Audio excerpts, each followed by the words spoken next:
back, everyone. It is Sunday sit down time. We got a special guest joining us fresh from spring training. KMOV sports anchor Tamar Sher. Tamar, you brought the sunshine back from Florida with you. How you doing today? I'm doing great. I mean, it was gorgeous out there, a little cooler in the mornings and sunny all day in Jupiter, Florida. But I'm just going to tell you, Natalie, a lot of positive energy at Cardinal spring training, despite what people might think. There is a lot of energy, there's a lot of smiles, and it was just a really great time. I was there for all week long. Well, I'm pretty jealous that you got to get some vitamin D down there in Florida, kind of take in the Cardinals operation this offseason. Kind of tell me your overall thoughts of spring training. Obviously, it's a young group. They're trying to have this kind of a reset year that we've been hearing about all offseason. What's kind of your biggest takeaway of your week down there? Well, what they've been saying is it's a transition year. So they're going from the reset to the term transition.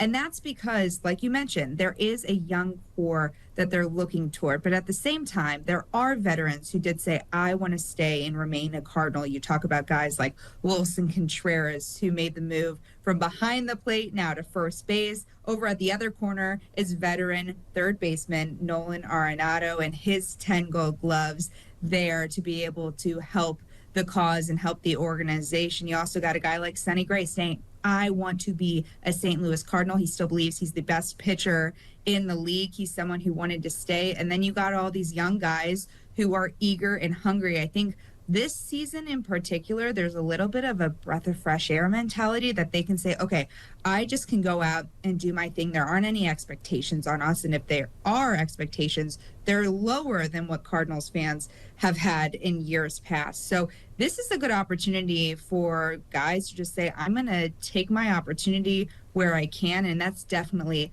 the message of this year's spring training.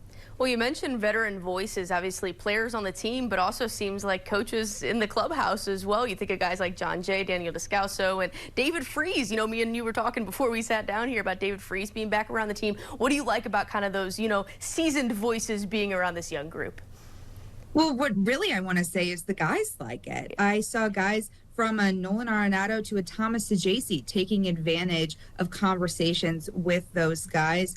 It's a cool feeling that former Cardinals want to be back around the organization from a staff capacity. I know it helps a guy like Ali Marmol, the Cardinals manager. He's just thrilled that all these guys want to be back, want to help the organization. Of course, the young core as well. But you also forgot to mention a guy like Ozzie Smith. He's a guy who constantly wants to be at spring training. I caught up with him last year. I caught up with him this year because it was really neat. I got to see him interact with Thomas Sajacy, Nolan Arenado, who are both playing at third this spring training, and they were just being able to pick his brain and see what he did so well and see what they can take from a legend like Ozzie Smith. It's not every day that you get an Ozzie Smith in your corner to be able to bounce stuff off of. So whether that's a Hall of Famer like Ozzie Smith or a David Freese, there's different things about these guys that a young player or a veteran player can take notes.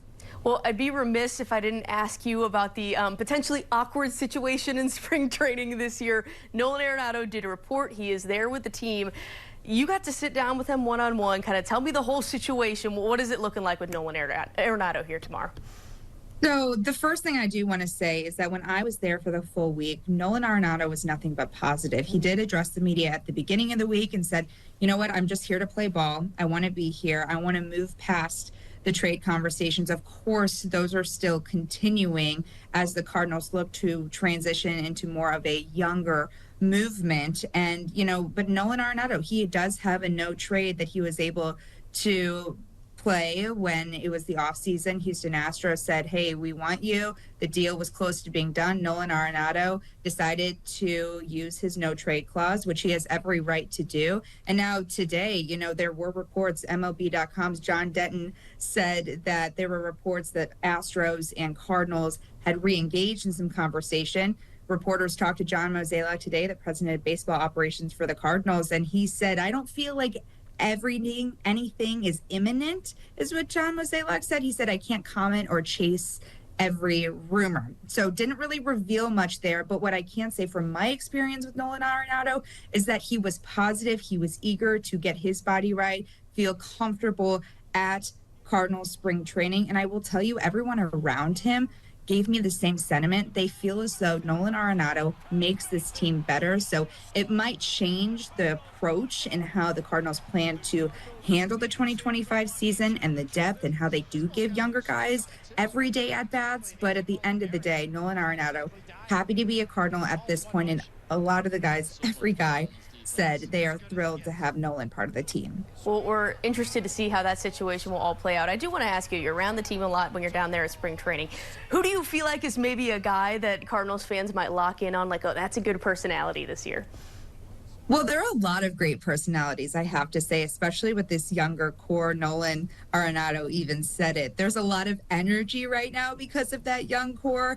And I think I'm going to say an obvious name, Mason Wynn, a future prominent face of the franchise. He's building his resume to be that, but he's the type of guy, he's got that swag, he's got such a great personality that people are just drawn to him, whether that's fans. I'm not kidding you. He stood around for 30 minutes with fans giving autographs, saying hello. And that was just one day. He does this multiple times throughout spring training, wanting to make sure he's interacting with the fan base, but also his teammates. Everyone just seems to get along with a guy like Mason Wynn. So if you're talking a personality standpoint, he's the guy. He had a breakout year last year. He solidified himself as that Cardinals shortstop, and I don't see why he can't even progress his game even further, be able to do it all for the Cardinals. And you know, he works with a guy like Brant Brown, the new hitting coach for the Cardinals, just as a lot of the young guys have done. And I think they've put themselves in a really great position for next year. So Mason Wynn is definitely the guy I'd say is the personality to lock in on. Well, Tamar, we're a fan of everything you brought for us down in spring training. Looking forward to seeing your coverage the rest of the season. Thanks for taking time for us on a Sunday, Tamar. Thank you, Natalie. Always love chatting. The rest of you guys will be right back after the break.